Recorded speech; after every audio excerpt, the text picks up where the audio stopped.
Episode 656। मुझे अब दूसरे बेटे की फिक्र थी। मैंने रसवंती से पूछा, तुम क्या कर रही हो? तुम खुद ही फर्नांडो के पास पहुंचकर बातें करो, मैं भी उसके दिमाग में मौजूद रहूंगी। मैंने फर्नांडो को मुखातिब किया तो उसने चहक कर कहा, तुम दुनिया के बदतरीन खुदगरज और बेमुरव्वत इंसान हो। तुम्हें फिर मैं याद आ रहा हूं। अच्छा, ज्यादा बातें ना बनाओ। अभी रसवंती ने तुमसे क्या कहा है? मैंने भाभी को इसका माकूल जवाब दे दिया है। देखो भाई, एक तरफ तुम्हारी दोस्ती अजीज है, दूसरी तरफ तुम्हारा बेटा होने वाला दामाद है। मैंने उसे जो जबान दी है उससे फिर नहीं सकता। उसके लिए जो कर रहा हूं वो तुमसे कह नहीं सकता। हम दोनों मियाँ बीवी तुम्हारे दिमाग में छुपकर सारी मालूमात हासिल कर लेंगे। फिर क्या होगा?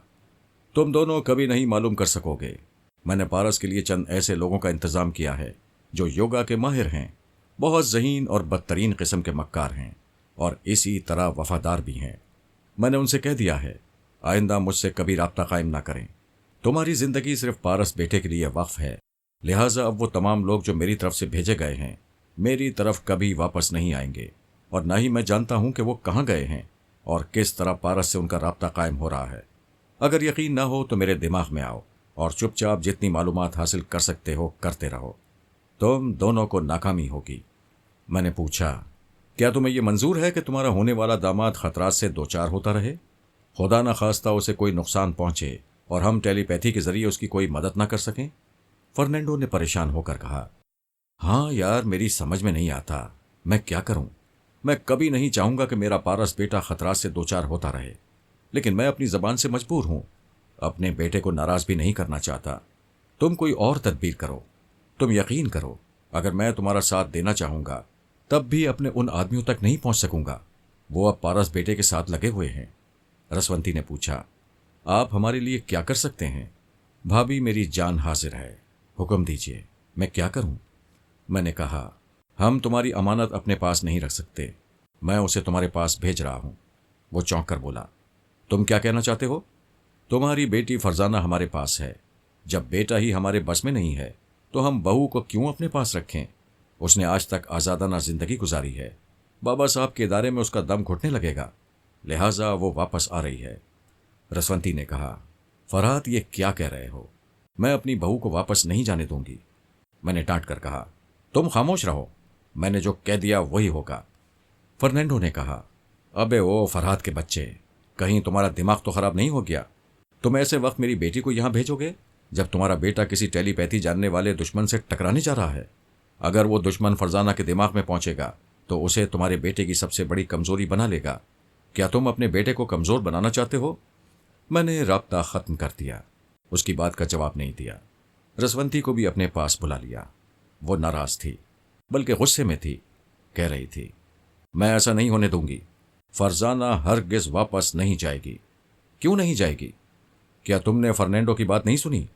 मोटी सी अकल से भी यह सोचा जा सकता है कि जेरी जैकब किसी वक्त भी फरजाना के दिमाग में पहुंच सकता है। मैंने मुस्कुराते हुए पूछा, क्या हम दोनों फरजाना के दिमाग में नहीं रहते? जब जेरी जैकब उसके पास आएगा तो क्या हमसे बचकर जा सकेगा? रसवंती ने गहरी सांस ली, फिर कहा, ओ खुदाया, मैं तो जज्बात में भूल ही गई थी कि फरजाना के जरिए हम जैकब को ट्रैप कर सकते हैं। फिर जैकब तक पहुंचने का मतलब यही होगा कि हम अपने बेटे की हिफाजत चुपचाप करते रहेंगे। ओ फरहाद, मैं कितनी खुश हूं। तुम्हारी खोपड़ी में शैतान भरा हुआ है। कितनी जल्दी सोच बदल लेते हो। मैंने पूछा, क्या ये तुम मेरी तारीफ कर रही हो? वो हंसने लगी। मैंने कहा, मैंने अपने बेटे की निगरानी के इंतजामात कर लिए हैं, अब तुम अपने बेटे के सिलसिले में मसरूफ हो जाओ। रसवंती चली गई। हमारे हालात कुछ बदल से गए थे। पहले दुश्मन हमें चैन से बैठने नहीं देते थे, अब हमारे दिन रात चैन और आराम और तमाम मसरूफियात दोनों बेटों में तकसीम हो रही थीं। अगरचे वो हमारे बेटे थे, मगर हम टेलीपैथी जानने वालों के लिए ज़बरदस्त चैलेंज बन गए थे। पारस ने इस्तांबुल की सरहद में दाखिल होते ही हेलीकॉप्टर को एक वीराने में उतार दिया। उस जगह का पहले ही इंतखाब हो चुका था। वहां फ्रांस का एक सीक्रेट एजेंट अपने मातहतों के साथ मौजूद था।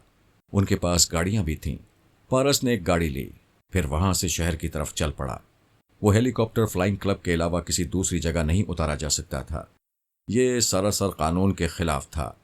अब वो हेलीकॉप्टर वहां क्यों उतारा गया, उसकी जवाबदेही की जिम्मेदारी सीक्रेट एजेंट पर थी। पारस शहर पहुंचकर एक जगह गाड़ी खड़ी करके उतर गया। गाड़ी को वहीं छोड़ा और दूर तक पैदल चलने लगा। उसने डॉन मॉरिस का वही लिबास पहन रखा था जिसे पहनकर वो अपने घर से फरार हुआ था। चेहरा तो हूबहू उसी का हो चुका था। उसे तलाश करने वाले कहीं भी देख सकते थे और उसे पकड़कर अपने साथ ले जा सकते थे। वो एक ओपन रेस्टोरेंट में आकर बैठ गया। सुबह का नाश्ता करने के बाद कॉफी पीने लगा। 1 घंटा गुजर चुका था और किसी भी तलाश करने वाले से सामना नहीं हो रहा था। कॉफी पीने के बाद उसने काउंटर पर आने के बाद कहा, मिस्टर, मेरा नाम डॉन मॉरिस है। मैं कल से भूखा था। मेरी जेब में 1 पैसा भी नहीं था। किसी से मांगते हुए मुझे शर्म आ रही थी, इसलिए मैंने आपके रेस्टोरेंट में आकर मुफ्त नाश्ता किया और कॉफी भी पी ली है। आप चाहें तो मुझे पुलिस स्टेशन भेज सकते हैं या मेरे रिश्तेदारों का पता लगा सकते हैं। रेस्टोरेंट के मैनेजर ने काउंटर के पीछे से निकलकर उसे सर से पांव तक देखा, फिर पूछा, तुम्हारे रिश्तेदार कहाँ हैं? इसी शहर में हैं। तुम्हारा घर कहाँ है? यही मुझे याद होता तो मैं कल से भूखा क्यों रहता। मैं अपने घर का पता भूल गया हूं। मैनेजर ने कहा, जवान, तुम कोई जबरदस्त चालबाज हो या फिर बहुत ही मासूम हो और तुम्हारा हाफजा कमजोर है। मैं अभी पुलिस स्टेशन फोन करता हूं। थोड़ी देर बाद वो रिसीवर उठाए किसी पुलिस ऑफिसर से बात कर रहा था। फिर उसने रिसीवर के माउथपीस पर हाथ रखकर पारस से पूछा, तुम्हारा नाम क्या है? Don Morris. और तुम्हारे रिश्तेदारों का नाम क्या है? मेरे एक अंकल का नाम टॉम मॉरिस और दूसरे अंकल का नाम सैम मॉरिस है। मैनेजर ने यही बातें रिसीवर पर दोहराई। फिर चंद लम्हों के बाद हैरानी से पारस को तकने लगा। रिसीवर पर कहने लगा, यस सर, आप तशरीफ लाएं। मैं इन साहब को यहीं बिठा कर रखता हूं। उसने रिसीवर रखकर कहा, अरे आप तो बहुत दौलतमंद हैं। वो पुलिस अफसर कहता था कि आपके चचा कल से आपको तलाश कर रहे हैं। यहां तशरीफ रखें। और कुछ खाना चाहते हैं? पारस ने एक तरफ बैठते हुए खाने से इनकार किया। थोड़ी देर बाद पुलिस की एक गाड़ी आकर रुकी। एक अफसर 4 सिपाहियों के साथ आया। फिर पारस को देखते हुए बोला, ओह यू एडवेंचरिंग बॉय, तुमने अपनी मुहमजो तबीयत के बाइस सबको परेशान कर रखा है। आखिर तुम 1 दिन और 1 रात किस एडवेंचर में मसरूफ रहे? चलो हमारे साथ। पारस ने पूछा, मुझे कहाँ ले जाओगे? अरे अब भी पूछ रहे हो? तुम्हें कहाँ ले जाऊंगा? तुम अपने घर जाओगे। पारस ने सहम कर पीछे हटते हुए कहा, नहीं नहीं, मैं घर नहीं जाऊंगा। अंकल मुझे चाबुक से मारेंगे। मैं पुलिस ऑफिसर हूं। उन्हें डांट टपट कर कहूंगा कि अगर किसी ने तुम्हें हाथ भी लगाया तो मैं उसे हवालात में पहुंचा दूंगा। मैं कानून का मुहाफिज हूं और तुम कानून की पनाह में हो। चलो आओ। अफसर ने उसके बाजू को पकड़ा, फिर उसे खींचता हुआ गाड़ी तक ले गया। गाड़ी में बिठाने के बाद भी वो उसके बाजू को पकड़े हुए था, जैसे बाजू छोड़ते ही वो भाग निकलेगा। आधे घंटे के अंदर वो डॉन मॉरिस की कोठी के अहाते में दाखिल हो चुके थे। टॉम मॉरिस और सैम मॉरिस टॉम की बीवी और समार्था थे। सभी बरामदे में खड़े हुए थे। डॉन मॉरिस को देखते ही खुशी से खिल गए थे। गाड़ी रुकते ही टॉम मॉरिस ने दोनों बाजू फैलाकर आगे बढ़ते हुए कहा, ओह मेरे बच्चे, मेरे डॉन, तुम कहाँ गायब हो गए थे? तुम्हारे जाने के बाद हमने खाना पीना छोड़ दिया। हम तुम्हारे लिए पिछली रात से जाग रहे हैं। पुलिस ऑफिसर ने कहा, देखो डॉन, तुम्हारे अंकल तुम्हें कितना चाहते हैं। तुम्हें गले से लगा रहे हैं। अंदर चलो। वो सब अंदर आ गए। सिपाही बाहर रह गए थे। अफसर ने अंदर पहुंचते ही कहा, मैंने तुम्हारा काम कर दिया है, अब मेरा काम करो। मैं जा रहा हूं। सैम मॉरिस ने नोटों की गड्डी निकालकर अफसर की तरफ बढ़ाई। उस अफसर ने नोटों की गड्डी जेब में रखी, फिर वहां से चला गया। उसके बाहर जाते ही टॉम मॉरिस ने आगे बढ़कर पारस की गर्दन दबोच ली। फिर कहा, उल्लू के पट्टे, शैतान के बच्चे, कल से तूने परेशान कर रखा है। कहां भाग गया था? किसके पास गया था? कौन तुझे भगा कर ले गया था? कौन तुझे बहका रहा है? ये कहते ही उसने पारस के सर पर एक जोर का हाथ मारा। वो खाक कितना ही जोर का हाथ मारता, पारस पर असर होने वाला नहीं था। वाट्सोरोकी ने उसे लड़ने और दूसरों को मारने की ट्रेनिंग देने से पहले खूब मार खाने की ट्रेनिंग दी थी, और ये लड़ने वालों के लिए जरूरी होता है। पारस ने खौफ से थर थर कांपते हुए कहा, अंकल माफ कर दीजिए, अब ऐसी गलती नहीं करूंगा। अब कभी घर छोड़कर नहीं जाऊंगा। मैं पूछता हूं, तुझे घर से जाने की जरूरत कैसे हुई? तूने बाहर कदम कैसे निकाला? वो जो नर्स मेरे पास रहती थी ना, उसने मुझे बहकाया था। टॉम की वाइफ ने गिरेबान छुड़ाते हुए कहा, क्या करते हो? ये लड़का 24 घंटे बाद वापस आया है। क्या फिर इसे दहशतजदा करना चाहते हो? टॉम मॉरिस ने गर्दन छोड़ते हुए उसे धक्का दिया। उसके धक्के का भी कोई असर न होता लेकिन पारस जानबूझकर आगे जाते हुए समार्था से टकराया और उसे लेता हुआ सोफे के पास गिर पड़ा। फर्श पर गिरते ही समार्था को चोट आई थी। वो चीख पड़ी। उसका गिरेबान पकड़कर झंझोड़ते हुए बोली, क्या तुम अंधे हो? तुम्हें दिखाई नहीं देता? उसने एक जोर का तमाचा मारने के लिए हाथ घुमाया। पारस ने अपना चेहरा पीछे हटा लिया। माँ अपनी बेटी को फर्श से उठाने के लिए आ रही थी। तमाचा उसके मुंह पर पड़ा। वो तिल मिलाकर रह गई। बेटी को कुछ कह नहीं सकती थी। गुस्से में पारस को मारने के लिए हाथ उठाया। वो टॉम का एक हाथ खाने के बाद बर्दाश्त कर चुका था, लेकिन कोई औरत उस पर हाथ उठाए ये बर्दाश्त नहीं कर सकता था। उसने हाथ पकड़ लिया। ऐसा पहले कभी नहीं हुआ था। सब दंग रह गए। ताज्जुब से पारस को देखने लगे। ये सिर्फ चंद लम्हों की बात थी। फिर साम मॉरिस झुंझलाकर आगे बढ़ा। यू ब्लडी फूल, तुम्हारी इतनी हिम्मत कि तुम अपनी आंटी का हाथ पकड़ रहे हो? पारस उठकर खड़ा हो गया था। साम बहुत गुस्से में आया था और उतने ही जोर से तमाचा मारना चाहता था। पारस जरा पीछे हट गया। तमाचे वाला हाथ घूमा तो वो भी दूसरी तरफ घूम गया। पारस ने उसकी कमर पर लात मारी। वो लड़खड़ाता हुआ जाकर अपने भाई टॉम मॉरिस से टकरा गया। वो दोनों एक सोफे पर जा गिरे। जो हमेशा जुल्म करते रहते हैं, वो कभी सोच भी नहीं सकते कि कोई उन पर हाथ उठा सकता है। कुजा ये कि पारस ने लात मारी थी। ये तो पागल कर देने वाली बात थी। वो गुस्से से जुनून में मुब्तला हो गए। दोनों भाइयों ने तेजी से उठकर पहले तो हैरत से, नफरत से और गुस्से से देखा। फिर दोनों ने आगे बढ़कर उसे दो तरफ से पकड़कर पीटना चाहा। इससे पहले ही दोनों के मुंह पर दो कराटे के हाथ पड़े। वो फिर लड़खड़ाकर पीछे गए। जब उन्होंने अपने मुंह पर हाथ रखा तो हथेली खून से तर होने लगी। वो शदीद तकलीफ महसूस कर रहे थे। यूं लग रहा था जैसे जबड़े हिल गए हों। समार्था और उसकी मां खौफजदा होकर चीख रही थीं और पारस को ऐसे देख रही थीं जैसे डॉन मॉरिस के अंदर कोई शैतान समा गया हो। बंगले के अंदर काम करने वाले मुलाजिम वहां आ गए थे और दूर ही से तमाशा देख रहे थे। पारस ने तंबी के अंदाज में उंगली उठाकर कहा, रोमा मुझे ऐसी जगह ले गई थी जहां पहुंचकर इंसान की काया पलट जाती है।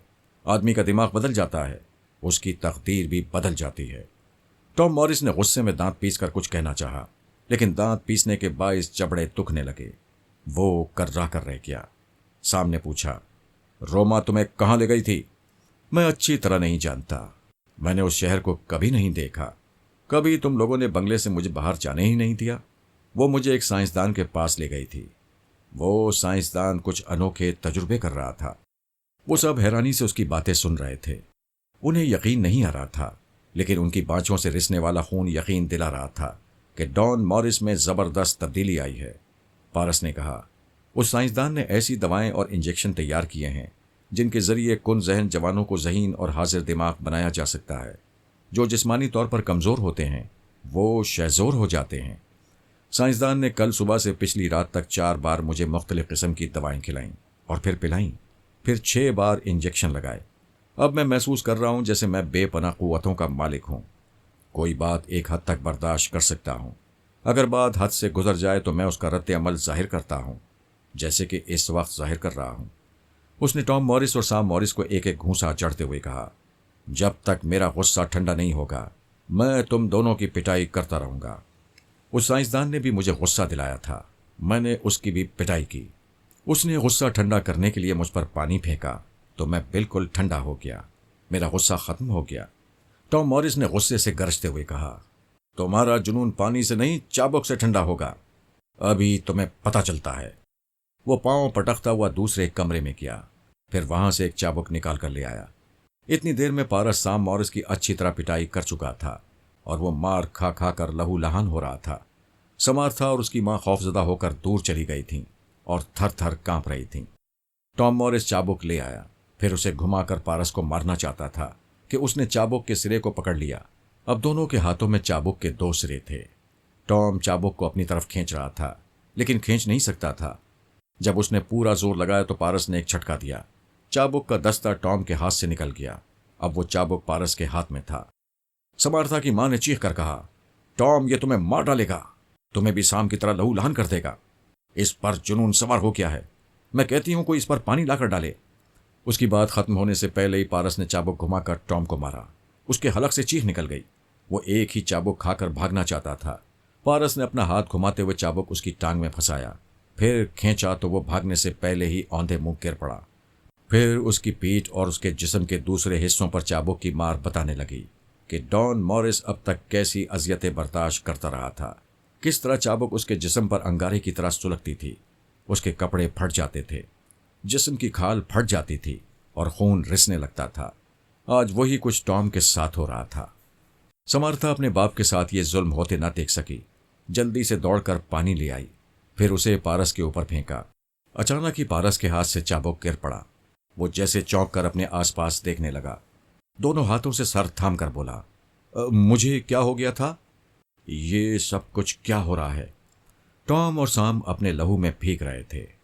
उन्होंने आज इतनी मार खाई थी कि शायद बचपन में कभी अपने बाप या उस्ताद से भी नहीं खाई होगी। फिल वक्त वो बोलने के काबिल नहीं रहे थे और ना ही ये सोच समझ सकते थे कि डॉन मॉरिस क्या तमाशे कर रहा है। कभी जुनून में मुब्तला होकर शहजोर बन जाता है और कभी पानी बदन पर पड़ते ही कमजोर और बुज़दिल नजर आने लगता है। समार्था और उसकी माँ होशो हवास में थी। वो हैरानी से पारस को देख रही थी। आहिस्ता आहिस्ता उसके करीब आना चाहती थी।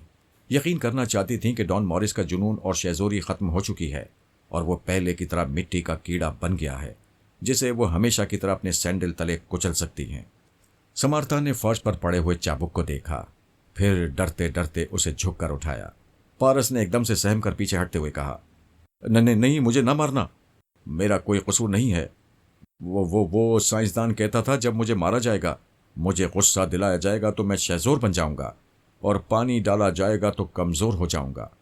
समर्था ने उसकी तरफ बढ़ते हुए पूछा, क्या अभी तुम कमजोर और बुज़दिल हो? मैं तो नहीं जानता मुझे क्या हो जाता है और मैं इस वक्त क्या हूं। बस मुझे इस चाबुक से डर लग रहा है। तुम्हारे बयान के मुताबिक अगर मैं तुम्हें मारूं तो तुम फिर जुनून में मुब्तला हो जाओगे और शहजोर हो जाओगे और मेरी भी पिटाई करोगे। अगर तुम पर पानी डाला जाएगा तो फिर कमजोर बन जाओगे। हाँ, यही बात है, समर्था ने कहा। मम्मी एक जग पानी लेकर खड़ी रहें। जैसे ही ये जुनून में मुब्तला हो और मेरी तरफ बढ़े, आप इस पर पानी फेंक दीजिएगा। पारस सहम कर दूर हट रहा था। नहीं नहीं, मुझ पर जुल्म ना करो, मुझे चाबुक ना मारो, मुझ पर पानी न फेंको। वो चाबुक लहराते हुए कह रही थी, मैं तुम्हें भागने नहीं दूंगी, यहां से तुम निकल नहीं सकोगे। अब तुम्हारी इतनी जुर्रत हो गई है कि तुमने मेरे डैडी को चाबुक से मारा है, मैं तुम्हारी खाल उतार दूंगी। इतने में समर्था की माँ एक जग पानी ले आई। माँ बेटी दोनों तैयार हो गईं। एक हमला करने वाली थी और दूसरी उसके जुनून को कंट्रोल करने वाली थी। फिर समर्था ने चाबुक लहराते हुए पारस पर हमला कर दिया। पारस ने एक चाबुक खा लिया, फिर एकदम से थर थर कांपते हुए जुनून की हालत में समर्था को देखने लगा। दांत पीसते हुए कहने लगा, तुम चुड़ैल की बच्ची, तुमने मुझे चाबुक मारा है, अब मैं तुम्हारी खाल उतार दूंगा। समर्था ने सहम कर कहा, मम्मी जल्दी से इस पर पानी डालिए, ये कमजोर बनेगा, मैं फिर चाबुक मारूंगी। उसकी मां ने दोनों हाथों से जग संभालते हुए पानी फेंका। पारस उछलकर एक तरफ चला गया। वो सारा पानी समर्था के ऊपर आ गिरा। मां बेटी की दिफाई कोशिश नाकाम हो गई थी। मां जग में दूसरा पानी लाने के लिए दौड़ती हुई गई। इधर पारस ने एक उल्टा हाथ समर्था के मुंह पर रसीद किया। उसके हलक से चीख निकली तो मां दौड़ते दौड़ते फिसल कर गिर पड़ी। कांच का जग टूटकर चकनाचूर हो गया था। पानी किसी और जग में भी लाया जा सकता था। वो फर्श पर से उठने लगी। पारस ने समर्था की गर्दन दबोच कर कहा, अगर तुम चाहती हो कि तुम्हारी बेटी पर जुल्म ना हो तो कांच के इन टुकड़ों पर खड़ी हो जाओ। वो एतराज करना चाहती थी।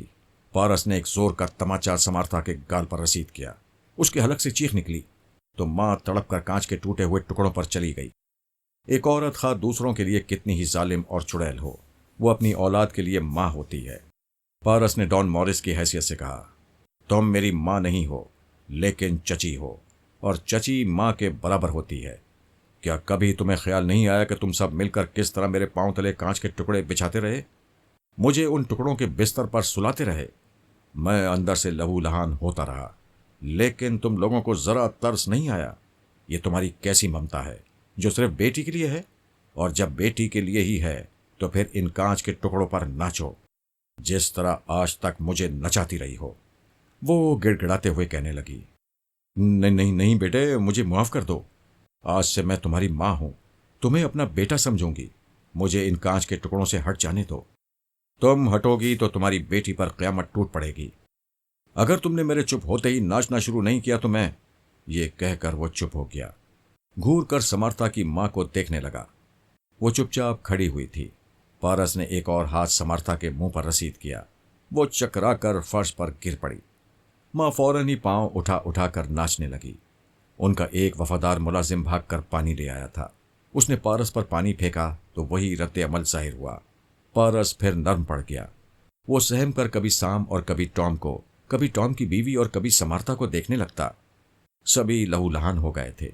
उसने पीछे हटते हुए कहा, मैं पहले ही समझाता था, मुझे न मारो, मुझे जुनून में मुब्तला न करो, लेकिन तुम लोगों की हिमाकतों ने तुम्हें इस अंजाम तक पहुंचाया है। अब भी अकल से काम लो। समर्था की माँ कांच के टुकड़ों पर से हट गई थी। फर्श पर गिरकर अपने पांव के तलवे में चुभे हुए कांच के टुकड़े निकाल रही थी। तकलीफ से कर्रा रही थी और अपनी बेटी को देख रही थी जो बेहिस्सो हरकत पड़ी हुई थी। वो सचमुच बेहोश हो गई थी। पारस ने टॉम और साम को देखते हुए कहा, तुम दोनों मेरे वही चचा हो जो मारते वक्त नहीं थकते थे। तुम्हारे जिस्मों में पता नहीं कहां से शैतानी कुव्वत पैदा हो जाती थी। आज वो शैतानी कुव्वत फना हो गई है। तुम दोनों बेबसी से फर्श पर पड़े हुए अपनी बेटी को बेहोशी की हालत में देख रहे हो। अपनी बीवी के पांव में चुभे हुए कांच के टुकड़े हाथ बढ़ाकर नहीं निकाल सकते, लेकिन मेरे हुक्म पर अपनी जगह से हरकत कर सकते हो, और अगर नहीं करोगे तो फिर शामत आ जाएगी। चलो टेलीफोन के पास आओ। टॉम ने बेबसी से देखा। वो तकलीफ में मुब्तला था, अपनी जगह से उठना नहीं चाहता था। टेलीफोन उससे 2-4 कदम के फासले पर था। पारस ने कहा, आज तक होता ये रहा है कि तुम मुझे मारने के बाद टेलीफोन करके डॉक्टर को बुलाते थे और बड़ी खामोशी से मेरी मरहम पट्टी कराते थे ताकि ये बात बंगले से बाहर ना जाए। आज भी उसी डॉक्टर को बुलाओ। वो चुपचाप तुम सबकी मरहम पट्टी करेगा और ये बात बंगले से बाहर नहीं जाएगी। उसकी बात खत्म होते ही 4 हट्टे कट्टे पहलवान किस्म के मुलाजिम आए। ये चारों मुलाजिम टॉम ने रखे थे ताकि डॉन मॉरिस उनसे खौफजदा रहे और इस बंगले से बाहर कदम रखने की जुर्रत ना करे। वो चारों पहलवान कभी कभी डॉन मॉरिस की पिटाई किया करते थे। उन्हें देखते ही टॉम और साम के जिस्म में जैसे जान सी आ गई। टॉम ने चीखते हुए कहा, अरे कमबख्तो, तुम चारों कहाँ मर गए थे? देखो इस कमबख्त ने हमारा क्या हाल किया है। इसे पकड़ो और इसकी ऐसी पिटाई करो कि 1 महीने तक बिस्तर से ना उठ सके। साम ने कहा, सिर्फ पिटाई ना करना बल्कि दोनों हाथ तोड़ देना ताकि फिर कभी यह हम पर हाथ उठाने की हिमाकत ना करे। टॉम ने बिगड़ कर कहा, तुम बेवकूफ हो, गुस्से में अकल की बात भूल जाते हो। अगर हमने इसके हाथ तोड़ दिए तो चेक पर किस तरह दस्तखत करेगा?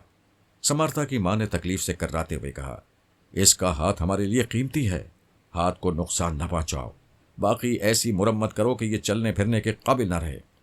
एक पहलवान हाथी की तरह झूमता हुआ उसके करीब आया, फिर उसे पकड़ने के लिए हाथ बढ़ाया। पारस ने अपना हाथ बढ़ाकर उससे पंजा मिलाया।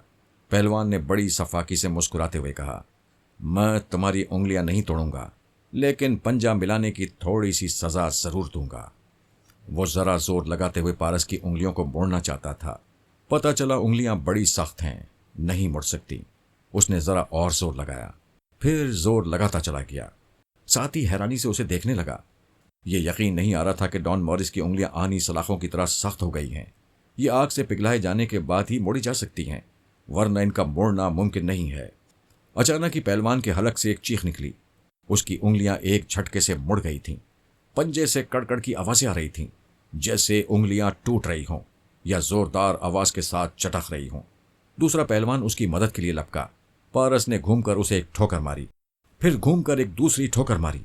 वो जानता था ऐसी सूरत में दूसरे तीसरे पहलवान भी आगे बढ़ेंगे, लिहाजा दूसरे पर हमला करते करते उसने अचानक ही तीसरे पर हमला किया। चौथे ने उस पर छलांग लगाई।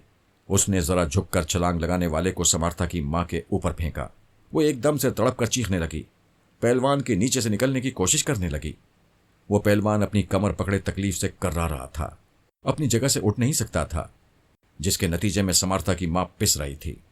दूसरे पहलवान ने अपनी बाँचों से रिसने वाले खून को पोंछते हुए कहा, यह डॉन मॉरिस हरगिज नहीं है, इसके अंदर कोई शैतान घुसा हुआ है। उनमें से कोई सोच भी नहीं सकता था कि इतने हट्टे कट्टे पहलवान एक लड़के के मुकाबले में लहूलुहान होते रहेंगे। अगर उनके बस में होता तो वो मैदान छोड़कर भाग जाते, लेकिन मुद्दतों से वहां का नमक खा रहे थे, बड़ी बड़ी रकमें वसूल कर रहे थे। उनका ख्याल था जितनी रकमें वो वसूल कर चुके हैं उससे ज्यादा खून बह रहा है। मुश्किल ये थी कि वो एक के मुकाबले में मैदान नहीं छोड़ सकते थे।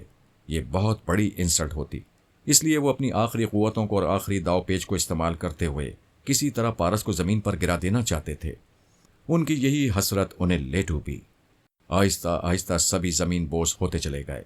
फिर पारस ने टॉम मॉरिस के पास आकर उसके सीने पर पांव रखते हुए कहा, पहले तुम 4 घर वाले जख्मी थे। डॉक्टर आता, तुम्हारी मरहम पट्टी करके चला जाता। घर की बात घर में रहती। तुमने बाहर वालों को भी बुला लिया। अब 4 जख्मी और हो गए। तुम्हारा राजदार डॉक्टर मेरे जख्मों को बाहर से छुपाने का अच्छा खासा मुआवजा लिया करता था। आज तुम लोगों के जख्म छुपाने के लिए कुछ ज्यादा ही लेगा, क्योंकि मरीज ज्यादा है। आज उसकी चांदी ही चांदी है। चलो उठो और उसे फोन करो। फरजाना न्यूयॉर्क वापस आ गई। बज़ाहिर वो अकेली आई थी, लेकिन रसवंती भी उसके साथ थी। दिमाग में चुपचाप रहकर उसकी निगरानी कर रही थी। मैंने रसवंती को समझाया था कि मैं पारस अव्वल के मामलात में मसरूफ रहूंगा, लिहाजा वो फरजाना के साथ रहे और ऐसी हरकतें करे जिसके नतीजे में फरजाना लोगों की नज़रों में आती रहे। मेरे सुनने वाले अच्छी तरह समझते हैं, रसवंती मंसूबे बनाना नहीं जानती। अगर बना भी ले तो उन पर अमल करने के माकूल तरीके इस्तेमाल नहीं कर सकती। ऐसे वक्त वो हर पहलू पर नज़र रखना भूल जाती है। उसका जहन दूर रस नताइज के मुतालिक सोच नहीं पाता। मैंने उसे समझाया था, जब भी वो कोई दुश्वारी महसूस करे तो मुखातिब करके मशवरा ले लिया करे। मेरे पहले मशवरे के मुताबिक रसवंती ने किंग फर्नांडो से कहा, तुम्हारी भतीजी बल्कि भतीजी की बेटी फरजाना वापस आ गई है। तुम एक प्रेस कॉन्फ्रेंस बुलाओ। उसमें ऐलान करो कि मेरी भतीजी की बेटी, जिसे हम प्यार से फेरी कहा करते हैं, उसने इस्लाम कबूल कर लिया है और उसका नाम फरजाना है। वो अपनी जायदाद की देखभाल के सिलसिले में न्यूयॉर्क आई हुई है।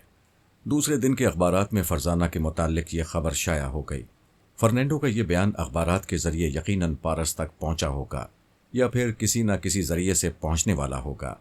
मेरे दूसरे मशवरे के मुताबिक रसवंती ने फरजाना को जेरी जैकब के होटल में जाकर लंच करने के लिए कहा। वो बेचारी वही कर रही थी जो होने वाली सास कह रही थी। एक तरफ वो सास को खुश रखना चाहती थी, दूसरी तरफ न्यूयॉर्क वापस आकर पारस से दोबारा मिलने की खुशी थी। उसे यकीन था कि अखबारात में उसके मुताल्लिक पढ़ते ही वो तीर की तरह आएगा। वो बड़ी बेचैनी से उसका इंतजार कर रही थी। रसवंती उसे जेरी जैकब के होटल में ले गई। फरजाना ने काउंटर पर पहुंचकर मैनेजर से मुलाकात की, अपना नाम बताया, फिर कहा, मुझे कल से इस होटल में एक कमरा चाहिए। अभी मेरे नाम से बुक कर लें, मैं पेशगी रकम अदा कर रही हूं। मैनेजर ने उसके सामने एक फॉर्म रखा, जिसे फरजाना ने अपने नाम के साथ पुर किया, दस्तखत किए। उसने ये भी लिखा कि वो पेशगी के तौर पर $500 होटल में जमा करा रही है। इसके साथ ही उसने पर्स खोलकर 5 सादे कागज निकाले जो $100 के नोटों के बराबर थे। उन सादे कागजात को उसने मैनेजर के सामने रखते हुए कहा, ये रहे $500। मैनेजर ने शुक्रिया अदा करते हुए वो कागजात लिए, फिर उन्हें कैश बॉक्स में डाल दिया। उससे कहा, मिस फरजाना, कल से आपके लिए कमरा नंबर 406 रिजर्व रहेगा। आप किसी वक्त भी आ सकती हैं। फरजाना ने पूछा, डाइनिंग हॉल कहाँ है? मैं यहाँ लंच करूँगी। मैनेजर ने डाइनिंग हॉल तक उसकी रहनुमाई की, फिर वापस काउंटर की तरफ आया तो रसवंती ने उसके दिमाग को आज़ाद छोड़ दिया। वो एकदम से चकरा कर रह गया, अपने सर को थामकर सोचने लगा, अभी मैं कहाँ था? ये मेरे साथ क्या हो रहा था? रसवंती ने उसके दिमाग को पूरी तरह काबू में नहीं रखा था, कुछ आज़ाद भी छोड़ा हुआ था। इसलिए याद आ रहा था कि एक नौजवान लड़की काउंटर पर आई थी। उसने एक कमरा अपने लिए रिजर्व कराया था और $500 दिए थे। उस लड़की का नाम याद नहीं आ रहा था। उसने ताज़ा भरा हुआ फॉर्म निकाला, उसमें फरजाना का नाम लिखा हुआ था और ये भी तहरीर था कि $500 अदा किए गए हैं। उसने कैश बॉक्स खोलकर देखा तो वहाँ कितने ही $100 के नोट थे। उनमें 5 ऐसे सादे कागज़ के टुकड़े भी थे जो $100 के बराबर थे। उसने उन कागजात को उठाकर हैरानी से देखा और सोचा, ये सादे कागज़ यहाँ क्यों पड़े हैं? रसवंती ने उसकी सोच में कहा, कहीं उस लड़की ने कोई फ्रॉड तो नहीं किया है? $500 देने के बजाय उसने 100 के नोटों के बराबर सादे 5 कागजात दे दिए। उस वक्त मैं अपने आप में नहीं था, पता नहीं मुझे क्या हो गया था। वो रसवंती की सोच के मुताबिक सोचने लगा, मैं अपने आप में नहीं था। हालांकि वो लड़की मेरे सामने खड़ी हुई थी, लेकिन मुझे उसकी सूरत याद नहीं है। ओह गॉड, अब याद आया, मैं तो अभी उसे डाइनिंग हॉल की तरफ ले गया था। उसने वो 5 सादे कागज़ निकाले, फिर तेजी से चलता हुआ डाइनिंग हॉल में आया। दूर तक लोग मेज़ के अतराफ में बैठे हुए थे। एक खाली मेज़ के पास फरजाना नजर आई। अगरचे मैनेजर उसे चेहरे से अच्छी तरह पहचान नहीं सकता था, लेकिन उसकी तन्हाई बता रही थी कि यह वही लड़की हो सकती है। फिर रसवंती ने उसके दिमाग में रहकर उसे यकीन दिलाया, यकीनन यही लड़की है। उसका चेहरा कुछ ऐसा ही था। मैनेजर ने उसके पास आकर कहा, मिस, क्या मैं यहाँ बैठ सकता हूँ? फरजाना ने मुस्कुराते हुए कहा, जी हाँ, ज़रूर। मैंने लंच का ऑर्डर दिया है। आप मेरे साथ खाना पसंद करेंगे? जी नहीं, शुक्रिया। मैं यहाँ का मैनेजर हूँ। फरजाना ने हंसते हुए कहा, आप मुझे ऐसे बता रहे हैं जैसे मेरी याददाश्त कमज़ोर हो गई हो। भाई, अभी तो मैं आपके पास से आ रही हूँ। आपने डाइनिंग हॉल तक मेरी रहनुमाई की है। आपने मेरे लिए कमरा रिजर्व किया। कल से मैं उस कमरे में आने वाली हूँ। कमरे का नंबर 406 है। मैनेजर ने एक गहरी सांस ली। फिर वो 5 सादे कागज़ उसकी तरफ बढ़ाते हुए कहा, क्या ये कागजात आपने मुझे दिए हैं? फरजाना ने हैरानी से देखा। फिर पूछा, आपको सादे कागजात देने का मतलब क्या हो सकता है? फिर आपको ये ख्याल क्यों आया कि ये कागजात मैंने दिए हैं? मैं अजीब उलझन में हूँ। ये 5 कागजात मेरे कैश बॉक्स में पड़े हुए थे। क्या आप चाहते हैं कि मैं आपकी ये उलझन सुलझा दूं? क्या आप मुझे कोई जासूसा समझ कर आए हैं? सॉरी मिस, मेरा लहजा तल्ख हो रहा है। मैं मुआफ़ी चाहता हूँ। मुझे आपसे ऐसा सवाल नहीं करना चाहिए था। वो उठकर काउंटर की तरफ आते हुए सोचने लगा, आखिर ये मेरे साथ क्या हो गया है? ये सादे कागज़ के 5 टुकड़े कैश बॉक्स में किस तरह आए? उसने काउंटर के पास आकर कैश बॉक्स पर रखे हुए कंप्यूटर को देखा। कंप्यूटर बता रहा था, इस वक्त कैश बॉक्स में $50,500 हैं। उसने कैश बॉक्स को खोलकर तमाम नोट गिनने शुरू किए। पूरे $50,000 थे और $500 नहीं थे। उनकी जगह वही 5 सादे कागज़ के टुकड़े थे। ये अजीब व गरीब तमाशा था। इस होटल में अब से पहले भी ऐसे अजीब व गरीब तमाशे हुए थे जो उसकी समझ में नहीं आए थे। खुद इस होटल का मालिक जेरी जैकब कभी किसी ज़रूरत के तहत ऐसा काम कर जाता था कि मैनेजर चकरा कर रह जाता था। ये कैसे हो गया और क्यों हो गया? मैनेजर इन हालात में अपने मालिक जेरी जैकब के पर्सनल सेक्रेटरी से राब्ता कायम करता था और उसे तमाम हालात बताता था। इस बार भी उसने टेलीफोन के जरिए उसके पर्सनल सेक्रेटरी को मुखातिब किया। फिर उसे सारी बातें बताईं। सेक्रेटरी ने कहा, उस लड़की से कोई सवाल ना करना और ना ही शुबा जाहिर करना। कल वो होटल में आकर रहने वाली है। मैं उससे निमट लूंगा। राब्ता ख़त्म हो गया। यहाँ रसवंती ने मुझसे मशवरा लिए बगैर एक गलती की। वो मैनेजर के दिमाग में रहकर पर्सनल सेक्रेटरी की गुफ्तगू सुन रही थी। उसने आवाज़ और लबो लहजा सुनते ही फौरन उसके दिमाग की तरफ छलांग लगाई तो उसने सांस रोक ली। ख्यालखानी की लहरें वापस आ गईं। उसने फिर एक बार कोशिश की। इस बार पर्सनल सेक्रेटरी आहिस्ता आहिस्ता सांस लेते हुए सोच के जरिए पूछ रहा था, yes boss. Code words? Rasvanti को कोड वर्ड्स मालूम नहीं थे। उसने फिर सांस रोक ली। वो फिर अपनी जगह वापस आ गई। थोड़ी देर तक सोचती रही। फिर उसने मुझे मुखातिब किया और तमाम हालात बताए। मैंने पूछा, ये जानते हुए भी कि वो जेरी जैकब का पर्सनल सेक्रेटरी है, तुम बिला सोचे समझे क्यों उसके दिमाग में गई? जो शख्स टेलीपैथी जानता है वो यकीनन किसी योगा जानने वाले ही को अपने पर्सनल सेक्रेटरी और बॉडीगार्ड रखेगा। हाँ, मुझसे भूल हो गई, लेकिन अब क्या होगा? कुछ नहीं होगा। हम खुद ये चाहते हैं कि फरजाना एक तरफ पारस की नज़रों में आए, दूसरी तरफ जेरी जैकब भी उसे देख और समझ ले, और उसके ज़रिए पारस को ट्रैप करना चाहिए। उसका पर्सनल सेक्रेटरी ज़रूर उसे बताएगा कि कोई उसके दिमाग में आने की कोशिश कर रहा था। इस तरह उनकी समझ में ये बात आ जाएगी कि टेलीपैथी का चक्कर चलाकर ही वो $500 की जगह 5 सादे कागज़ के टुकड़े मैनेजर के हाथों में दिए गए होंगे। तुम अपना काम करती रहो, लेकिन ज़रा होशियारी से, सोच समझ कर, सहूलत से, ठहर ठहर कर। जहाँ जल्दबाजी करोगी वहाँ ज़रूर गलती करोगी। फिलहाल तुमसे गलती होने के बावजूद गलती नहीं हुई है। वो खुश हो गई। फिर मायूस होकर बोली, पारस का अभी तक कोई सुराग नहीं मिला। आज सुबह अखबारात में खबरें शाया हुई हैं। शाम तक इंतज़ार करो। हो सकता है वो रात को किसी वक्त फरजाना से राब्ता कायम करे। ऐसे वक्त मुझे क्या करना चाहिए? खुद को कभी जाहिर न करना। वो फरजाना से पूछेगा कि हम में से कोई उसके दिमाग में मौजूद है या नहीं। उसके जवाब में फरजाना को इनकार करना चाहिए और यकीन करना चाहिए कि तुम कभी कभी उसके पास खैरियत मालूम करने आती हो। रसवंती अपनी जगह हाजिर हो गई। उसने शाम तक इंतज़ार किया। चुपचाप फरजाना के दिमाग में आकर देखा। पता चला पारस ने अभी तक उसे टेलीफोन या ट्रांसमीटर के जरिए मुखातिब नहीं किया है। अब यही उम्मीद थी कि रात को किसी वक्त छुपकर उससे मिलने ज़रूर आएगा। फरजाना रात भर बेचैनी से करवटें बदलती रही, बार बार टेलीफोन की जानिब देखती रही। यही हाल रसवंती का था। वो होने वाली बहू के दिमाग में बेचैन थी। एक जिस्म था, एक दिमाग था, लेकिन जज्बे दो थे। एक महबूबा का जज्बा था और एक ममता का जज्बा। रात के 2 बजे मैं फरजाना के पास पहुंचा तो उसे बहुत ही बेकरार पाया। मैंने रसवंती से कहा, तुम दोनों को सो जाना चाहिए, मैं जागता रहूंगा। अगर पारस आएगा या उसका फोन आएगा या किसी भी जरिए से वो फरजाना तक पहुंचने की कोशिश करेगा तो मैं उसे जगा दूंगा, तुम्हें भी इत्तला दे दूंगा। रसवंती चली गई। मैंने फरजाना के दिमाग को आहिस्ता आहिस्ता थपकना शुरू कर दिया, फिर उसे गहरी नींद सुला दिया।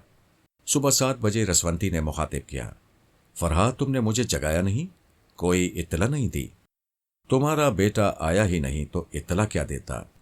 मेरा दिल घबरा रहा है, पता नहीं वो कहाँ है, क्या कर रहा है। क्या इतने सारे अखबारात में से एक अखबार भी उसकी नज़र से नहीं गुजरा होगा। तुम बहुत जल्द परेशान हो जाती हो। अभी ये खबर शाया हुए मुश्किल से 24 घंटे गुजरे हैं। ज़रा इंतज़ार करो, ज़रा सब्र करो। सब्र कर रही हूं, लेकिन फरजाना को जेरी जैकब के होटल नहीं भेजूंगी। अगर उन्होंने कोई जाल बिछाया तो ये बुरी तरह फंसेगी। उसे वहां से निकाल लाना हमारे लिए दुश्वार होगा। हम नई मुसीबतों में उलझना नहीं चाहते। ठीक है, जेरी जैकब को फांसने के लिए हम फरजाना को उधर नहीं भेजेंगे। मुझे यकीन है पारस जरूर आएगा, और जब तक नहीं आएगा फरजाना अपनी उसी रिहाइशगाह में रहेगी। मेरी बात खत्म होते ही टेलीफोन की घंटी बजने लगी। मैं फरजाना को बेदार करना चाहता था। खुद ही उसकी आंख खुल गई। उसने हड़बड़ाकर टेलीफोन की तरफ देखा, जल्दी से हाथ बढ़ाया, फिर रिसीवर उठाकर बोली, हेलो, मैं फरजाना बोल रही हूं। तुम कौन हो? देखो, आवाज ना बदलना, नाम ना बदलना। मेरा दिल कहता है तुम मेरे पारस हो। हाँ, मैं पारस हूं। तुम क्या कर रही थी? मैं गहरी नींद में थी। टेलीफोन की घंटी सुनकर चौंक पड़ी। तुम यकीन नहीं करोगे, मैं रात को बहुत देर तक जागती रही। फिर पता नहीं कैसे आंख लग गई। जाहिर है मामा ने टेलीपैथी की लोरी सुनाई होगी। तुम्हें पता भी ना चला और तुम सो गई, और मामा शायद रात भर पहरा देती रहीं कि मेरा टेलीफोन आएगा या मैं खुद आऊंगा। मैं तुम्हें यकीन दिलाती हूं, इस वक्त मेरे दिमाग में कोई नहीं है, क्योंकि मैं गहरी नींद में थी। हाँ, मैं यकीन करता हूं, इस वक्त मामा नहीं होंगी। मैंने सोच समझकर अभी फ़ोन किया है। मेरे ख्याल से उन्होंने सुबह 4 या 5 बजे तक इंतज़ार किया होगा, फिर तुम्हें सुला दिया होगा। आखिर वो अपनी जगह से कितनी देर तक गैर हाजिर रह सकती हैं। अपनी जगह रहकर भी हरकत करनी होती है, खाना पीना होता है, सोना जागना होता है। यही सोचकर मैंने अभी फ़ोन किया है। मुझे यकीन है कि वो नहीं होंगी। वैसे ये बताओ, तुम यहाँ क्यों आई हो? क्या सारी बातें टेलीफोन पर ही पूछ लोगे? मैं तुम्हें अपने पास बुलाऊंगा, मगर मेरे सवाल का जवाब दो। तुम्हारे सवाल का जवाब मैं तुम्हारे पास आकर दूंगी। बोलो, कहाँ आऊं? ठीक 2 घंटे बाद मेरी कार तुम्हारे बंगले के सामने खड़ी होगी। फौरन आकर गाड़ी में बैठ जाना, फिर हम कहीं चलेंगे। वो रिसीवर रखकर खुशी से अंगड़ाई लेने लगी। मैं और रसवंती उसके दिमाग से निकल आए। ऐसे वक्त बहू के पास रहना मुनासिब नहीं था। पता नहीं वो क्या सोचने वाली थी। हमें मालूम हो गया था कि 2 घंटे बाद वो आएगा, लिहाजा हमने 2 घंटे बहू को आज़ाद छोड़ दिया। जब हम दोबारा फरजाना के पास पहुंचे तो वो बिल्कुल तैयार थी। तेजी से चलती हुई बंगले से निकल रही थी। इहाते के बाहर गाड़ी में पारस बैठा हुआ था। उसने अगली सीट का दरवाज़ा खोला। वो उसके पास बैठ गई, दरवाजे को बंद किया, फिर गाड़ी आगे चल पड़ी। फरजाना ने पूछा, तुम कहाँ गुम हो गए थे? ये तुम पूछ रही हो या मामा? मैं पूछ रही हूँ। मैं मामा को मुखातिब कर रहा हूँ। क्या वो मुझसे बात करना पसंद करेंगी? रसवंती कुछ बोलना चाहती थी। मैंने उसके दिमाग में चुपके से कहा, खामोश रहना। उधर फरजाना पूछ रही थी, मामा क्या आप मेरे दिमाग में मौजूद हैं? क्या आप पारस से बात करना पसंद करेंगी? उसे कोई जवाब न मिला। फिर फरजाना ने कहा, यकीन करो पारस, मामा कभी कभी मेरी खैरियत पूछने आती हैं। मैं कैसे यकीन करूं? अरे तुम खुद सोचो, मैं तुमसे कितनी मोहब्बत करती हूं। तुम्हारे बारे में जाने क्या क्या सोचती रहती हूं। क्या तुम्हारी मामा इखलाकी कदरों को भूलकर मेरे ख्यालात पढ़ना पसंद करेंगी? वो ऐसा नहीं करेंगी। बहरहाल वो मौजूद हों या ना हो, मैं तुम्हारे साथ ज़्यादा वक्त नहीं गुजार सकूंगा।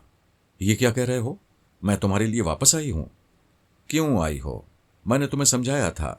तुम्हें बाबा साहब के इदारे में रहकर बहुत कुछ सीखना और समझना है। मैं तुम्हारी हर बात को अपने लिए हुक्म समझती हूँ, किसी बात से इनकार नहीं कर सकती। लेकिन मामा कहती हैं, जब बेटा मेरी बात नहीं मानता तो मैं बेटे की अमानत अपने पास क्यों रखूं? मामा की अकल इतना काम नहीं करती है। ये सब पापा कह रहे हैं। उन्होंने मुझे ढूंढ निकालने के लिए मामा को यह तदबीर बताई होगी और उन्होंने तुम्हें यहां भेज दिया है। जब तुम जानते हो कि तुम्हें ढूंढ निकालने के लिए मुझे चारा बनाया गया था, तो फिर क्यों मिलने आ गए? तुम यहां आओ और मैं तुम्हें देखूं ना, तुमसे ना बोलूं, तुम्हारे साथ थोड़ा वक्त ना गुजारूं, तो क्या मेरा दिल मानेगा? फरजाना खुश हो गई। पारस ने कहा, दूसरी बात यह कि मैं मामा की तसल्ली करना चाहता हूं। उन्होंने जो तदबीर की और जिस तदबीर पर अमल किया, उसके नतीजे में मैं उनके सामने आ गया हूं। उनकी तलाश मुकम्मल हो गई है। मैं तुम्हारे जरिए उन्हें कहना चाहता हूं, आइंदा तुम्हें यहां ना भेजें, तुम्हें अपने पास बुलाकर बाबा साहब के इदारे में रखें। उसकी बात खत्म होते ही एक कार का हॉर्न सुनाई दिया। वो कार बाएं जानिब उसके साथ साथ चल रही थी। कार में बैठे हुए एक शख्स ने एक रुक्का उनकी तरफ बढ़ा दिया। पारस ने कहा, वो जो कुछ दे रहा है उसे लो और देखो, उसमें क्या लिखा है? फरजाना ने खिड़की से बाहर हाथ बढ़ाकर वो पर्ची ली, फिर उसे खोलकर पढ़ा। उसमें लिखा था, तुम्हारी माशूका अपने साथ जो हैंडबैग लेकर आई है, उसके अंदर एक बॉम्ब रखा हुआ है। वो रिमोट कंट्रोलर के जरिए किसी वक्त भी ब्लास्ट हो सकता है और वो रिमोट कंट्रोलर इस वक्त मेरे हाथ में है। इस बैग को खिड़की से बाहर फेंकने की हिमाकत ना करना। जैसे ही तुम्हारी गर्लफ्रेंड अपने हाथों को हरकत देगी, मैं रिमोट कंट्रोलर का बटन दबा दूंगा। इस नागहानी मौत से निजात हासिल करने का एक ही तरीका है। आगे जाकर एक बड़ी सी गाड़ी खड़ी हुई नजर आएगी। उसके पीछे गैराज नुमा ट्रॉलर है। तुम अपनी कार उस गैराज के अंदर ले जाओगे। और हाँ, इस बात का ख्याल रखना कि तुम्हारी गाड़ी मेरी गाड़ी से आगे ना बढ़े और ना ही पीछे जाए। हम साथ साथ चलते रहेंगे, कोई चालाकी काम नहीं आएगी। फरजाना वो पर्ची पढ़कर सुना रही थी। पारस ने कहा, अपने हाथों को हरकत ना देना, चुपचाप बैठी रहो। पारस, ये क्या हो रहा है? वही जो हमारे टेलीपैथी जानने वाले माँ बाप चाहते थे। तुम्हारे लहजे में तलखी है। क्या तलखी नहीं होनी चाहिए? हम आज़ादी चाहते हैं। माँ बाप से इल्तिजा करते हैं कि हमें अपने तौर पर काम करने का मौका दें। अगर वो तुम्हें यहां ना भेजते और मैं तुमसे मिलने ना आता, तो क्या दुश्मन इस तरह ट्रैप कर सकते थे?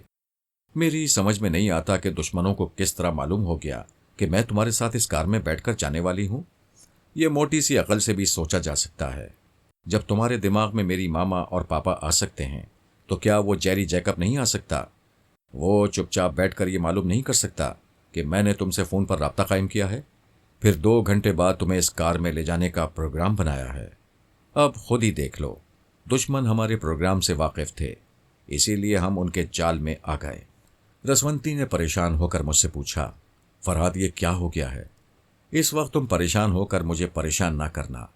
इतना समझ लो कि हमारा बेटा नादान नहीं है, वो पूरी तैयारियों के साथ आया होगा। फिर जेरी जैकब भी अहमक नहीं है कि हमारे बेटे की जान लेकर हमें अपना जानी दुश्मन बना ले। अब तक जो दुश्मनी है वो सिर्फ इस हद तक है कि हम उसकी टेलीपैथी की सलाहियत को ख़त्म कर देना चाहते हैं।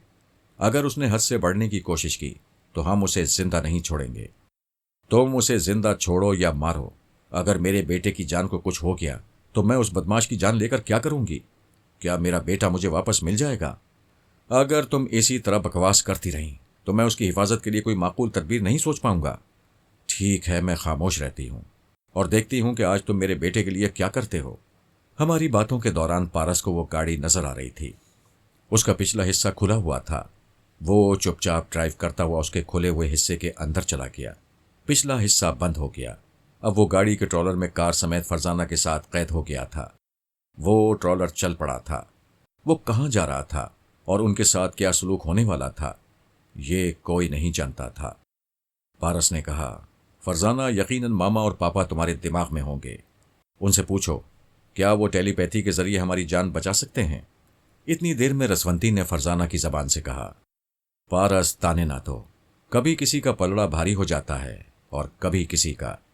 ये अभी तुम पर गालिब आ रहे हैं, लेकिन तुम्हारे पापा बहुत जल्द यहां से तुम्हें रिहाई दिला देंगे। इस बात पर कहकहा सुनाई दिया।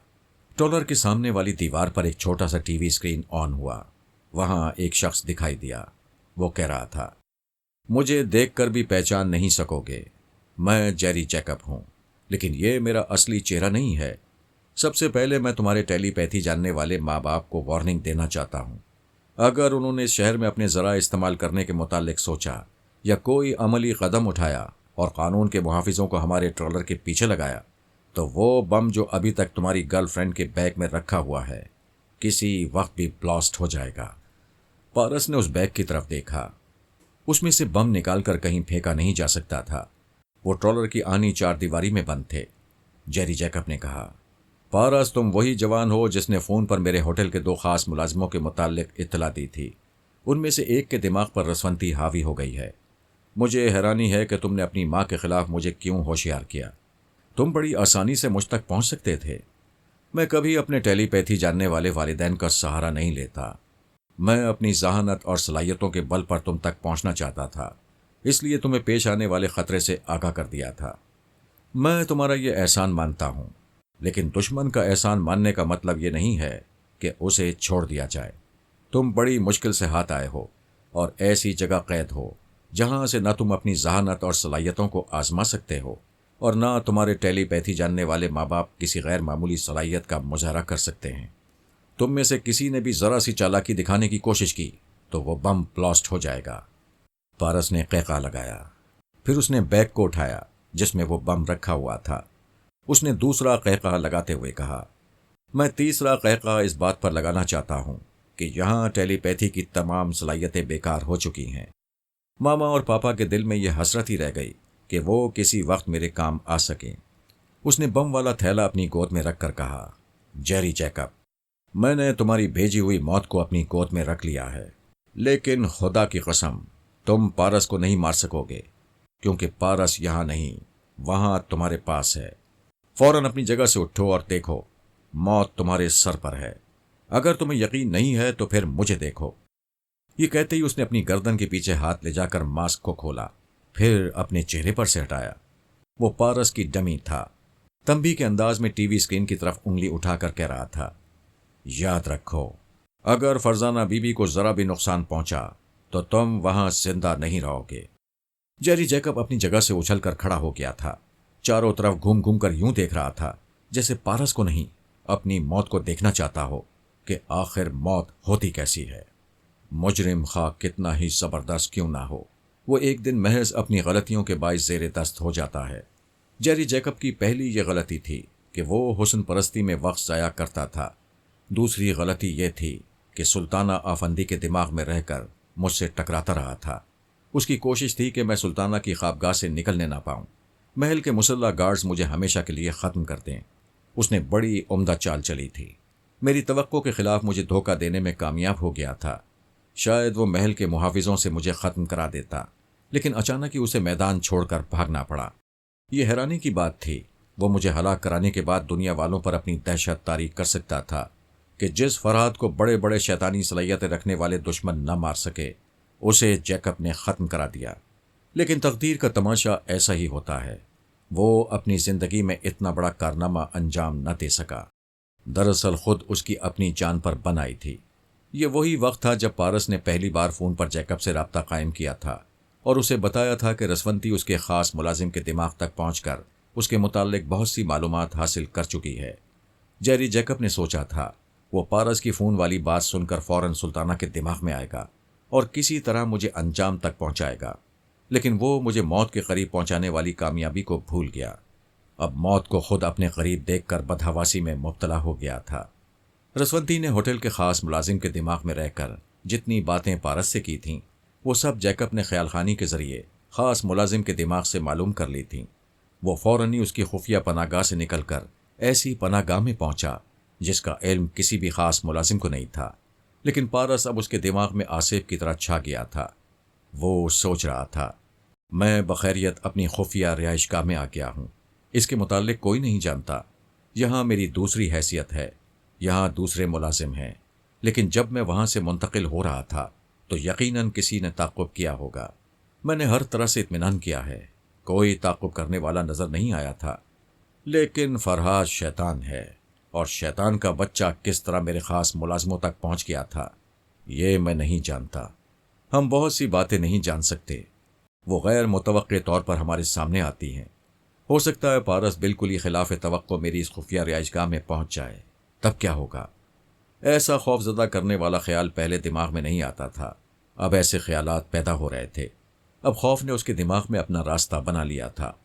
वो सोच रहा था कि पारस ने उसका असली चेहरा जेरी जैकब की हैसियत से देख लिया है, देखा है तभी तो होटल के खास मुलाजमों तक पहुंचा है।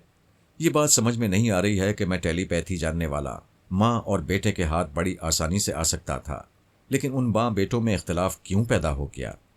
उसका सुकून गारत हो गया था। वो टहलते हुए सोच रहा था, भला से इख्तलाफ किसी वजह से भी पैदा हुआ हो। इस तरह फिलहाल मेरी जान बच गई है। इंसान के पास बचाव के दो ही रास्ते होते हैं, एक तो ये कि वो कहीं छुप जाए, दूसरे ये कि तलाश करने वाले को ख़त्म कर दे। उसके बाद छुपने की ज़रूरत नहीं रहती। ये मालूम हो चुका था कि पारस बनफ़्स नफीस न्यूयॉर्क में मौजूद है, और जब वो इसी शहर में मौजूद है तो जवाबी हमला लाजमी है। उसने मंसूबा बनाया कि पारस को अपने आदमियों के जरिए तलाश कराएगा और ख़ुद छुपा रहेगा, ताकि जो लोग उसे तलाश कर रहे होंगे उनके जरिए पारस इस खुफिया अड्डे तक ना पहुंच सके। पहले उसने सोचा था अपने उन तमाम खास मुलाजिमों को हलाक कर दे जो उसके बारे में बहुत कुछ जानते हैं। फिर उसने ये इरादा तर्क कर दिया। उसे यकीन था कि पारस उसका ताक़ुब करेगा, उनकी निगरानी करेगा, ये देखना चाहेगा कि वो अपने बॉस जैकब के साथ कहाँ मिलते हैं, किस तरह राब्ता कायम करते हैं। उसने अपने पर्सनल सेक्रेटरी को हुक्म दिया कि चंद काबिल एतमाद आदमियों को ख़ास मुलाजमों की निगरानी पर मामूर कर दे, जो इस बात का ख्याल रखें कि कोई शख्स उन मुलाजमों की निगरानी कर रहा है या नहीं। निगरानी करने वाले शख्स को छोड़ा ना जाए, दूर ही दूर से सुराख लगाया जाए कि वो कौन है, कहाँ रहता है और किन लोगों से उसके ताल्लुकात हैं। दूसरी तरफ फर्नेंडो के चंद खास आदमी पारस की हिफाजत के लिए पहुंच गए थे। उनमें से एक वफादार पारस के कदो-कामत का था। ये बात मोटी सी अकल से भी सोची जा सकती थी कि जेरी जैकब उस शख्स की तलाश में था जिसने फ़ोन पर गुफ्तगू की थी और उसके ख़ास आदमी को ट्रैप किए जाने की बात बताई थी। इसीलिए पारस ने अपने वफादार को अपना हमशक्ल बनाया और समझा दिया कि किस तरह होटल के ख़ास मुलाजमों की नज़रों में आते रहना चाहिए। उसने दो वफादारों की ड्यूटी उस डमी पारस के पीछे लगा दी ताकि उसकी निगरानी करते रहें। अपने वफादारों को ये तमाम हिदायत देने के बाद वो रूपोश हो गया था और रूपोश रहकर भी खुद अपनी डमी की निगरानी कर रहा था। ये बिल्कुल वही चाल थी जो जेरी जैकब उसके खिलाफ चल रहा था, यानी खुद रूपोश था और अपने ख़ास आदमियों को होटल के ख़ास मुलाजमों की निगरानी के लिए छोड़ रखा था और उन सब के दिमागों में जाकर देखता रहता था कि शिकार हाथ आ रहा है या नहीं। पारस एक बूढ़े के मेकअप में उस होटल में जाया करता था। डमी पारस के पीछे जो शख्स लगा हुआ था वो अक्सर होटल के एक अंदरूनी हिस्से में जाता था जहां मैनेजर का ऑफिस था। उस ऑफिस में जेरी जैकब का पर्सनल सेक्रेटरी मौजूद रहता था। पहले तो पारस ने यही समझा कि जैकब का कोई ख़ास आदमी मैनेजर को कोई अहम इत्तला देने चाहता है। फिर गौर करने पर यह बात समझ में आई कि जैकब के किसी भी आदमी को मैनेजर के पास जाने की क्या ज़रूरत है। वो तो अपने किसी भी आदमी के दिमाग में पहुंचकर इत्तलात हासिल कर सकता है। मैनेजर को उस कमरे में कोई ख़ास बात थी। उस ख़ास बात तक पहुंचने के लिए वो होटल के पिछले हिस्से में गया। पता चला कि मैनेजर के कमरे का एक दरवाज़ा पिछली तरफ भी खुलता है। उस दरवाजे की निगरानी करने के दौरान एक शख्स नजर आया। वो सुबह से रात गए तक कई बार उस दरवाजे से आता जाता था। पारस उसका ताक़ुब करता हुआ उसकी रिहाइशगाह तक पहुंच गया। वो अपनी बीवी और दो बच्चों के साथ आम सी शहरी जिंदगी गुजारता था। पारस ने दूर ही से देखा, करीब जाकर उसे या उसकी फैमिली को छेड़ना मुनासिब नहीं था। दूसरे दिन के अखबारात में फरजाना का बयान शाया हुआ कि अमरीका वापस आ गई है। उसने इस्लाम कबूल कर लिया है।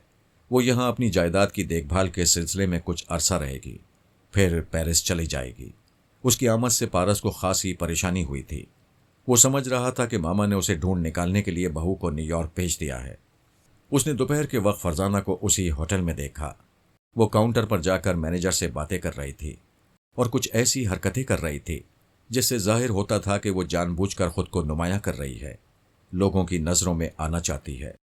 वो $500 के नोटों की जगह सादे कागज़ के 5 टुकड़े दे रही थी, जिन्हें मैनेजर नोट समझकर कबूल कर रहा था, जिसका मतलब यही हो सकता था कि टेलीपैथी का चक्कर चल रहा है और उसकी मामा मैनेजर के दिमाग पर कब्जा जमाए हुए है। वो समझ गया ये अहम बात भी उस शख्स तक पहुंचेगी जो पिछले दरवाजे से आता जाता है। वो मैनेजर के कमरे के पिछले हिस्से की तरफ आ गया। वो दरवाज़ा खुला हुआ था। उसने सोचा, आज उस शख्स से टकरा जाना चाहिए जो पुरस्कार अंदाज में पिछले दरवाजे से आता जाता है और जिसकी रिहाइशगाह वो देख चुका है। जब वो उस कमरे में दाखिल हुआ तो वहां कोई नहीं था। वो चारों तरफ घूम घूम कर कमरे का जायजा लेने लगा।